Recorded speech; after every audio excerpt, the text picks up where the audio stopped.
শেখ হাসিনাকে ফিরিয়ে আনা, সীমান্ত হত্যা, তিস্তা পানি বন্টন ও পারস্পরিক স্বার্থ সংশ্লিষ্ট ইস্যুতে প্রধান উপদেষ্টা ডক্টর মোহাম্মদ ইউনূসের সঙ্গে নরেন্দ্র মোদীর দ্বিপাক্ষীয় বৈঠক ফলপ্রসূ হয়েছে বলে জানিয়েছেন প্রধান উপদেষ্টার প্রেস সচিব শফিকুল আলম।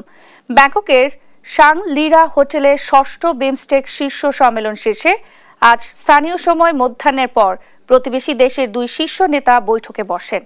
বৈঠক শেষে প্রধান উপদেষ্টা প্রেস সচিব শফিকুল আলম সাংবাদিকদের জানান, বাংলাদেশের স্বার্থ সংশ্লিষ্ট যত বিষয় ছিল সবগুলো বিষয় প্রধান উপদেষ্টা উত্থাপন করেছেন।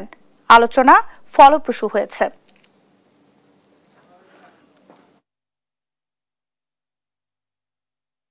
আমরা আমাদের যেগুলো স্বার্থ সংশ্লিষ্ট যতগুলো বিষয় ছিল সবগুলো বিষয়ই আমাদের চিফ অ্যাডভাইজার মহোদয় সেই মিটিংয়ে বলেছেন।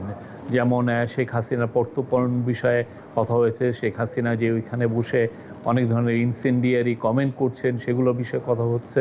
তারপরে বর্ডার কিলিং নিয়ে কথা হয়েছে। আমাদের দুই দেশের মধ্যে যে গাঞ্জেস ওয়াটার ট্রিটিটা আপনি জানেন যে নতুন করে এটার এক্সপায়ার হয়েছে, নতুন করে ট্রিটিটা হওয়ার আবার কথা হচ্ছে, এবং তিস্তা ওয়াটার এগুলো সবগুলো নিয়েই কথাবার্তা হয়েছে।